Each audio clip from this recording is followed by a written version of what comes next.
नमस्ते दोस्तों, स्वागत है आपका देसी कौड़ी में। आज अपन कर रहे लीड कोड कॉन्टेस्ट 460। क्वेश्चन है minimum jumps to reach end via prime teleportation. आपको एक एरे दे रखा है नम्स जिसकी लेंथ है n। आपको इंडेक्स 0 से n-1 पे पहुंचना है।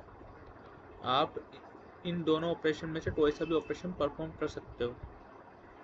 या तो आप जिस इंडेक्स पे हो वहाँ से या तो i+1 पे जंप कर सकते हो या i-1 पे जंप कर सकते हो, पर ये विद इन बाउंड होना चाहिए। दूसरा क्या है, अगर आपका नम साइप एक प्राइम नंबर है तो आप किसी भी इंडेक्स पे जा सकते हो जो उससे डिविजिबल हो नंबर, पर वो जेड नॉट इक्वल टू आई, मतलब वो नहीं होना चाहिए जहाँ पे आप पहले से हो। ठीक है, तो आपको मिनिमम नंबर ऑफ जंप्स बताना है जिससे आप 0 से n-1 तक पहुंच जाए।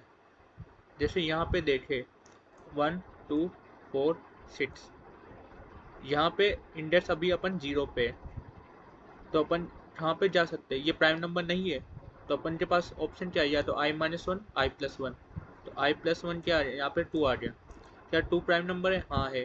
तो अब 2 प्राइम नंबर है तो 4 डिविजिबल है 2 से, तो अपन यहाँ भी जंप कर सकते हैं। बस यहाँ पे 6 भी डिविजिबल है तो अपन यहाँ भी जंप कर सकते हैं।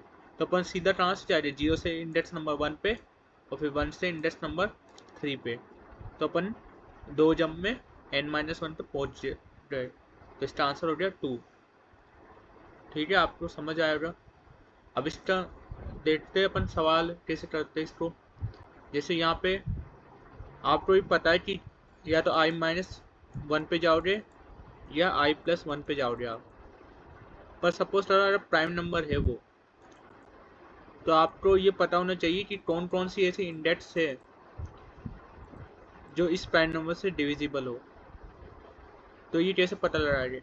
तो ये सपोज करो जैसे आप 9 पे हो, तो इसके क्या निकाले अपन, प्राइम फैक्टर्स निकालेंगे। तो इसके प्राइम फैक्टर्स क्या हो गए, 3 हो रहा बस, है ना। 3 × 3 9, तो इसके प्राइम फैक्टर्स क्या है, बस 3। तो अगर मेरा कहीं भी पीछे कहीं भी प्राइम नंबर आता है 3, तो मैं यहाँ पे भी जंप कर सकता हूँ ना। तो मैं क्या करूँगा, MP एक मैप बना लूँगा जिसके अंदर मैं इंडेक्स स्टोर करूँगा। ये मैप के अंदर क्या हो गए, सारे प्राइम नंबर्स हो गए कि ये प्राइम नंबर्स है, ये कौन कौन से इंडेक्स के फैक्टर्स आ रहे। जैसे यहाँ पे अभी आ रहा है 0 1 2 3 4, तो यहाँ पे इंडेक्स आ रहा है 4 अभी, है ना। अब 4 ही आ रहा है बस, और कोई नहीं आ रहा अभी। अब मैं मान लो यहाँ पे 7 पे गया, क्या 7 एक प्राइम नंबर है? हाँ, 7 खुद में एक प्राइम नंबर है। तो इसका कौन सा इंडेक्स होगा, इसका होगा 3 नंबर का इंडेक्स। क्या 4 4 के प्राइम फैक्टर्स चेक कर दिया, उससे क्या हो रहा है, 2 × 2 सिर्फ 2 ही होगा। तो यहाँ पे 2 है नहीं, तो अपन यहाँ पे इंडेक्स क्या हो जाए, 2। अब यहाँ पे 3 है, तो 3 यहाँ पे इंडेक्स 4 पे आया था, जो 4 नंबर का एलिमेंट है उसमें भी जो प्राइम फैक्टर्स आया था उसमें भी 3 था। और यहाँ पे 1 नंबर के इंडेक्स पे जो एलिमेंट है उसमें भी प्राइम फैक्टर्स 3 आ रहा है। ठीक है, अब मान लो 2 पे गए, तो 2 पे क्या है, 0 इंडेक्स, तो यहाँ पे 0। तो ये इंडेक्स क्या बता रही है कि ये वो एलिमेंट्स है जिसके अंदर ये प्राइम फैक्टर्स आ रहा है, यानी वो डिविजिबल है उससे। ठीक है, तो ये थोड़ा बहुत ग्राफ जैसा लग रहा है, आप अगर देखें तो यहाँ से मैं, ये जो मेरा मान लो यहाँ पे 2 आ रहा है, तो मैं 2 से कहाँ जा सकता हूँ, मैं 2 से इंडेक्स नंबर 2 पे भी जा सकता हूँ, इंडेक्स नंबर 0 पे भी जा सकता हूँ। 3 से मैं इंडेक्स नंबर 4 पे भी जा सकता हूँ, इंडेक्स नंबर 1 पे भी जा सकता हूँ, अगर मेरा ये जो एलिमेंट है वो प्राइम नंबर है। तो ये तरह एडजेंसी मैट्रिक्स ही बन रहा है। ठीक है, तो ये आपको बनाना है। अब दूसरा क्या है, अब जैसे आप एडजेंसी मैट्रिक्स है तो मालूम है यहाँ से यहाँ भी जा सकता हूँ, इंडेक्स यहाँ भी, यहाँ से यहाँ भी, यहाँ से यहाँ भी जा सकता हूँ मैं, यहाँ से यहाँ भी जा सकता हूँ, ऐसे में कहीं भी जा सकता हूँ। ठीक है, अब मुझे क्या है, मिनिमम जंप्स में जाना है। जैसे यहाँ पे 0, अब मुझे यहाँ पहुँचना है, तो एक तरीका क्या है, मैं यहाँ से डायरेक्ट जंप कर जाऊँ, या यहाँ से जाऊँ, फिर यहाँ से जाऊँ, या यहाँ से, फिर यहाँ से, फिर यहाँ से, फिर यहाँ से, तो मिनिमम तो यही हो रहा। तो अपने पास नेबरिंग नोड क्या है, ये है, ये है, ये है ना। अब ये अपना डेस्टिनेशन है, तो मिनिमम स्टेप क्या हो रहा है, 1। तो एक तरीके से क्या हो रहा है, यहाँ पे BFS लग रहा है। जैसे आप जाते हो तो सबसे पहले आप नेबरिंग में जाओगे मिनिमम जंप में, ठीक है। फिर उसके बाद जाओगे उसके नेबरिंग एलिमेंट में, है ना, उसके नेबरिंग एलिमेंट में जाओगे। फिर ऐसे पहुँचते पहुँचते जब आप n-1 पे पहुँच जाओगे इंडेक्स नंबर, तो उस पर जो आएगा अपना जंप, कितने जंप हुए, वो अपना आंसर हो जाएगा। तो इस एडजेंसी मैट्रिक्स से फिर अपन क्या लगाएंगे, BFS। और वो कैसे लगाएंगे, अपन क्यू इंडेक्स ले रहे, क्यू ले रहे, उसके अंदर इंडेक्स स्टोर करेंगे, ठीक है। अभी अपन 0 पे, अब अपन ये चेक करेंगे क्या अपन इंडेक्स 0 तक पहुँचे क्या। अगर इंडेक्स 0 तक अपन नहीं पहुँचे अभी तक, तो मैं एक वेक्टर बना लूँगा, वेक्टर ऑफ जंप्स। ये मुझे क्या बताएगा, ये मुझे ये बताएगा कि मुझे ith इंडेक्स तक पहुँचने के लिए कितने नंबर ऑफ स्टेप्स लगेंगे, कितने नंबर ऑफ स्टेप्स लगे मुझे ith तक पहुँचने के लिए। जैसे मैं यहाँ से यहाँ गया, यहाँ गया, यहाँ गया, अब मैं यहाँ पे इन तीनों जो नोड पे यहाँ पे 1 स्टेप्स में पहुँच गया। अब जब मैं इस पे फॉर लूप चलाऊंगा तो इसके एडजेंसी मैट्रिक्स ये भी होगा, पर यहाँ तो मैं पहुँच चुका ना, तो मैं वापस थोड़ी जाऊँगा। जो मेरे जंप्स इंडेक्स है ये क्या बता रहे कि ith नोड पे पहुँचने में मुझे कितने जंप लगे। तो मैं इसको पहले से क्या कर दूंगा, -1 कर दूंगा, ठीक है। इससे मुझे क्या होगा, ये पता रहेगा कि अभी तक मैं कोई से भी नोड पे नहीं पहुंचा। इससे जहाँ पे ये -1 रहेगा, इसका मतलब ये कि मैंने अभी तक उसको कवर ही नहीं करा। तो जब मैं ये चेक करूँगा, फिर क्या मेरा, अब मैं कहाँ कहाँ जा सकता हूँ, मैं i-1 पे भी जा सकता हूँ, मैं i+1 पे भी जा सकता हूँ, और अगर वो प्राइम है तो मैं जो इसकी एडजेंसी मैट्रिक्स है वहाँ भी जा सकता हूँ। तो मैं चेक करूँगा कि i-1 बाउंड में है क्या। अगर वो है तो मैं क्या करूँगा, तो मैं, और ये भी चेक करना है मुझे, क्या मैं उस जहाँ पे मैं अभी हूँ i-1 पे जहाँ पे जा रहा हूँ, क्या उससे पहले मैंने कवर कर रखा है क्या। तो मुझे क्या होना चाहिए, i-1 नॉट इक्वल टू -1, ये होना चाहिए। ये क्या बता रहा है कि मैंने उस नोड को पहले कभी कवर करा ही नहीं, कि अगर मैं उसको कवर करूँगा तो इतना सिंपल है कि मैं उसको कम से कम जंप्स में कवर करूँगा, क्योंकि मैं BFS लगा रहा हूँ। तो मैं क्या करूँगा, फिर क्यू में वो इंडेक्स डाल दूँगा i-1, और यहाँ पे जंप i-1, ये क्या होगा, ये होगा जंप ऑफ i+1, क्योंकि मैं i से i-1 पे जा रहा हूँ, तो i पे जितने जंप हुए उसमें +1 करूँगा, ठीक है। सेम टर्म में i+1 के लिए भी करूँगा। यहाँ पे भी मैं चेक करूँगा कि मेरा जो जंप है वो 0 तो नहीं है, मतलब -1 नहीं होना चाहिए, ठीक है। अगर नहीं है तो मैं क्या करूँगा, जंप मेरा जो i+1 होगा वो क्या होगा, जंप ऑफ i+1, और क्यू में मैं इंडेक्स ऐड कर दूंगा, ठीक है। अब क्या है, अब मैं ये चेक करूँगा क्या मेरा जो नंबर है वो क्या प्राइम है क्या। अगर वो प्राइम है तो मैं एडजेंसी मैट्रिक्स लगाऊंगा, और जहाँ जहाँ मेरा जंप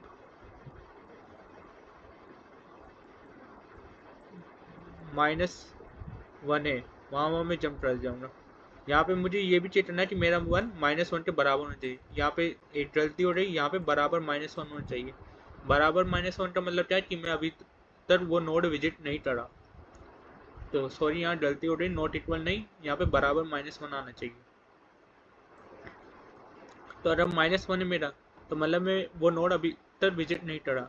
तो यहाँ पे सीधा जंप कर जाऊँ ना मैं, जंप इंडेक्स बराबर जंप ऑफ i+1 और क्यू में वो इंडेक्स पुश कर दूंगा। ठीक है, अब अपना ये जैसे मान लो ये आ गया, मान लो 5 5 5 5, ये अपना कोई एरे है। अब इसमें क्या हो रहा, जो 5 है उसका ये हो रहा 0 1 2 3, ये हो रहा ना। तो इसमें ये हो रहा जैसे मैं यहाँ पे 5 पे हूँ, है ना। अब मैं 0 से कहाँ भी जा सकता हूँ, 1 पे भी जा सकता हूँ, 2 पे जा सकता हूँ, 3 पे भी जा सकता हूँ, है ना। और कितने समय में, एक ही जंप में। अब मुझे पहुँचना नहीं आए, पर अपन जब क्यू में स्टोर करवा रहे तो अपन को ये थोड़ी पता है कि पहले यही आएगा, हो सकता है पहले ये आ जाए या पहले ये आ जाए। सॉरी। तो अगर मान लो पहले ये आ गया तो इंडेक्स नंबर 1 पे। तो अब इसके में क्या है, इंडेक्स नंबर 1 ये भी प्राइम नंबर है। तो इसमें भी अपन फॉर लूप चला के चेक करिए कहाँ कहाँ पे जो है जंप -1 नहीं है। तो अपन तो सारे कवर कर चुके, तो क्यू में कोई स्टोर हो रहा नहीं, पर फिर भी अपन फॉर लूप तो चला रहे हैं ना सबके लिए। जो भी इसके एडजेंसी मैट्रिक्स है, ये नम्स 1 क्या है 5, तो अपन वापिस यही लूप चलाएंगे। जब यहाँ पे पहुंचे थे तो वापिस यही लूप चलाए, भले अपन क्यू में कुछ स्टोर नहीं करवा रहे क्योंकि वो पहले हो चुके सारे, पर अपन फॉर लूप तो चला रहे हैं ना। तो ये n टाइम चल रहा है। अब इसके लिए क्या चलेगा, इसके लिए n-1 टाइम्स n टाइम्स चलेगा वापिस, फिर इसके लिए भी n टाइम्स चल रहा। तो यहाँ पे जो टाइम कॉम्प्लेक्सिटी है वो आ जाएगी ऑफ n²।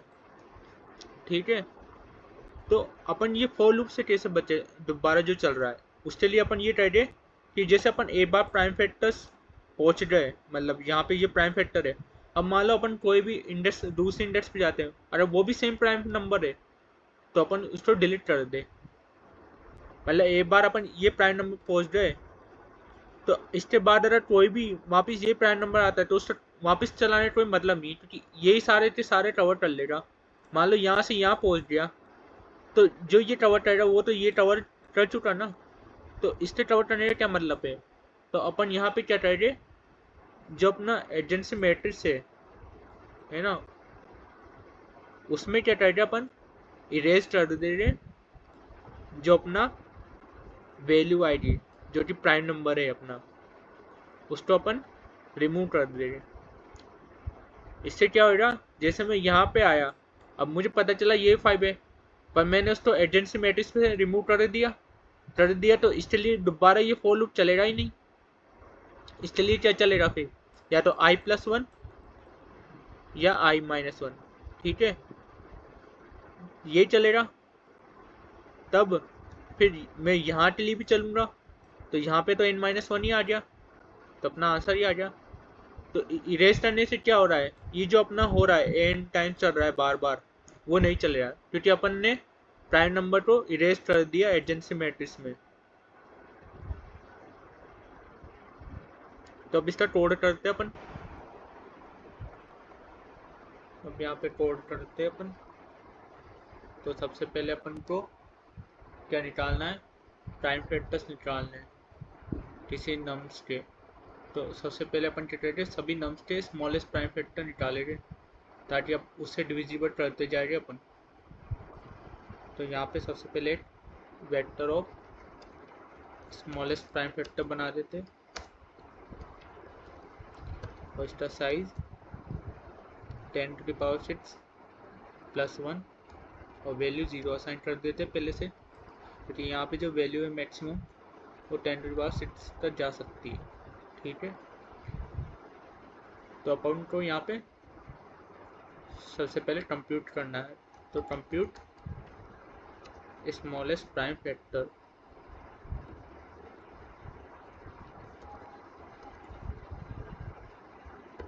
तो यहाँ पे void compute smallest prime factor, यहाँ पे 4 int I बराबर 2 कहाँ तक 10⁻6 तक। फिर अपन क्या चेक करेंगे, क्या जो मेरा स्मॉलेस्ट प्राइम फैक्टर है I क्या वो -1 है। इसका मतलब है वो खुद में ही एक प्राइम नंबर है, तो उसका वो खुद के बराबर कर देते अपन। फिर यहाँ पे अपन ये चेक करेंगे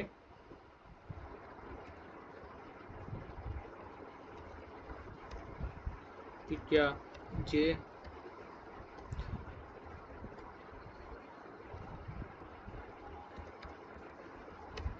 अब उससे जो स्मॉलेस्ट प्राइम फैक्टर आया, अब अपन उससे देखेंगे कौन कौन से नंबर डिविजिबल है इसके। जैसे 2 आया तो 2 के 4 डिविजिबल है, 6 भी है, 8 भी है, 10 भी है, 12 भी है। तो वो सारे उनके स्मॉलेस्ट प्राइम फैक्टर क्या हो गया, वो आई होगा। तो अगर स्मॉलेस्ट प्राइम फैक्टर आई अगर -1 है, सॉरी यहाँ पे जे आएगा, -1 है, तो उस केस में स्मॉलेस्ट प्राइम फैक्टर जे का क्या हो जाएगा, आई के बराबर हो जाएगा। अरे वो पहले से असाइन हो चुके हैं, जैसे 3 है, जैसे 3 का क्या हो जाएगा 6 9, सॉरी 3 का हो जाएगा 9 12 15। अब 12 है वो 2 में भी आ रहा है 3 में भी आ रहा है, जो तो जब अपन 2 में आएगा तो उस केस में जो SPF12 होगा वो -1 नहीं होगा, वो 2 हो जाएगा। ठीक है, जैसे जब वो 3 के केस में आएगा तब अपन ये चेक करें क्या वो पहले से -1 है या नहीं। अगर वो पहले से -1 है तो अपन कर सकते हैं, पर अगर पहले से -1 नहीं है तो इसका मतलब क्या है कि अपन ने पहले उसको उससे छोटा स्मॉलेस्ट प्राइम फैक्टर असाइन कर दिया उसको। ठीक है, तो यहाँ पे ये कंप्यूट हो गया SPF। अब अपन को एक एडजेंसी मैट्रिक्स बनाना है, तो यहाँ पे एक unordered map vector of int adjacency matrix बना दिया। अब अपन हर एक उसके लिए क्या निकालेंगे, ये चेक करेंगे अपन कि उसको पर्टिकुलर इंडेक्स में जो एलिमेंट है उसके कौन कौन से प्राइम फैक्टर्स है। जो भी प्राइम फैक्टर्स आएंगे उसके, तो इसका मतलब ये कि वो प्राइम फैक्टर्स उस इंडेक्स पे जा सकते हैं। तो यहाँ पे वैल्यू बराबर नम्स ऑफ आई, अगर वैल्यू 1 है तो सिंपल है कंटिन्यू हो जाएगा क्योंकि प्राइम फैक्टर है नहीं 1 का। नहीं तो जब तक वैल्यू 1 से बड़ी है तो इसका प्राइम फैक्टर्स क्या हो रहा है, SPF ऑफ वैल्यू, यही हो रहा है इसका स्मॉलेस्ट जो प्राइम फैक्टर है। तो उससे अपन डिविजिबल करते जाएंगे।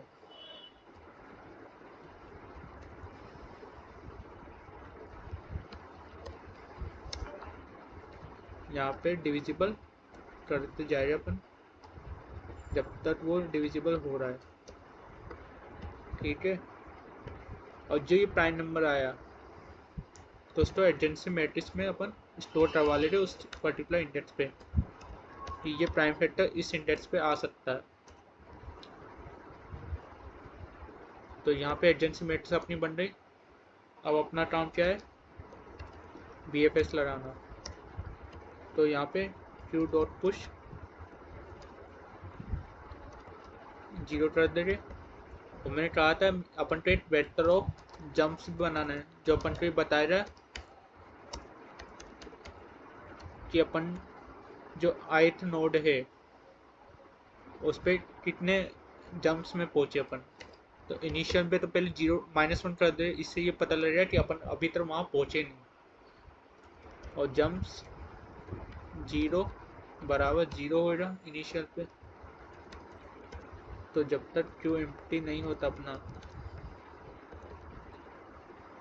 तो यहाँ पे इंट आई बराबर क्यू डॉट फ्रंट।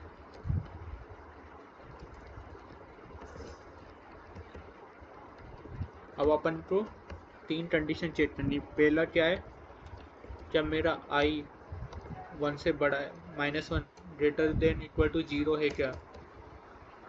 अगर ये है, प्लस साथ में कौन सी कंडीशन चेक करनी है, कि मैं जम्प्स i-1 पे पहले कभी पहुंचा ही नहीं, है ना, तभी तो मैं वहां जा रहा हूँ। जब भी मैं किसी नोड पे जंप करूंगा तो ये फिट से कि मैं सबसे मिनिमम जंप में जाऊंगा उस पर, क्योंकि मैं BFS लगा रहा हूँ इसलिए। तो यहाँ पे जंप्स ऑफ i-1 क्या हो जाएगा, ये हो जाएगा जंप्स ऑफ i+1, क्योंकि मैं i से जंप कर रहा हूँ। तो यहाँ पे q डॉट पुश i-1, ठीक है। सेम काम अपन i+1 के लिए भी करेंगे। तो यहाँ पे i+1 लेस देन n होना चाहिए, और जम्प्स ऑफ i+1 -1 होना चाहिए। यहाँ पे भी i+1 और यहाँ पे भी i+1। तीसरा क्या है, तीसरा अपन को ये चेक करना है क्या होता है वो प्राइम फैक्टर है। अगर वो प्राइम फैक्टर है तो उसका जो SPF हो रहा वो खुद के बराबर होगा। जो इंडेक्स है उस पर जो एलिमेंट है वो अगर प्राइम फैक्टर हुआ तो वो इसका SPF खुद के बराबर होगा, ठीक है। तो उस केस में अपन क्या चलाएंगे, इंट j बराबर adjacency matrix of nums of i। अब अपन को ये चेक करना है कि जो j है वो i के बराबर नहीं होना चाहिए। दूसरा क्या है, जहाँ पे अपन जा रहे हैं वो पहले कभी विजिट नहीं होना चाहिए, यानी वो -1 होना चाहिए। तभी अपन क्या कर सकते हैं, जंप कर सकते हैं j पे। तो यहाँ पे i+1 और यहाँ पे q पुश हो जाएगा j। और यहाँ पे मैंने कहा था आपको कि आपको इरेज कर देना है फिर एडजेंसी मैट्रिक्स में वो प्राइम नंबर। क्यों, क्योंकि हो सकता है वो दोबारा आए, तो दोबारा अपन फॉर लूप नहीं चलाए, क्योंकि जो पहले था उसने सारा ट्रेस कर दिया, तो दोबारा सेम प्राइम नंबर पे आके दोबारा थोड़ी चलाए अपन। तो फिर अपन क्या कर देंगे, इरेज कर देंगे वो। यहाँ पे इरेज नम्स ऑफ i, ठीक है। अब अपन ये चेक करें कि अपना जो इंडेक्स है वो अगर n-1 आ गया है तो इसका मतलब क्या है कि अपना जो आंसर है जंप्स i रिटर्न कर देना है। और ये नीचे वाला तो कभी चलेगा नहीं, तो -1 कर देते इसको।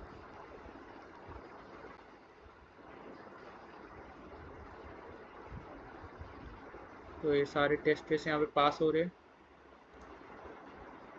एक चीज़ बताना चाहूँगा मैं कि जो यहाँ पे ये स्मॉलेस्ट प्राइम फैक्टर है ये आप इस क्लास के बाहर ही करें।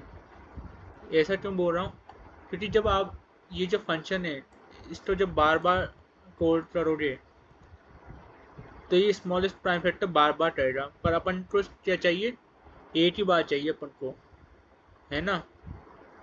स्मॉलेस्ट प्राइम फैक्टर सिर्फ एक ही बार कंप्यूट करना है। पर जब भी ये फंक्शन बार बार कॉल होएगा तो ये बार बार होएगा, तो इसलिए अपन ने इसको बाहर रखा है। अगर आप इसको अंदर रखोगे तो ये TLE मार जाएगा। इसलिए जो भी चीज़ है, मतलब जो भी आप साइज दे रहे हो जिसको आपको सिर्फ एक ही बार कंप्यूट करना है, तो वो उस साइज को आप क्लास के बाहर ही डिक्लेयर करें, ठीक है। अब इसको सबमिट करके देखते हैं अब।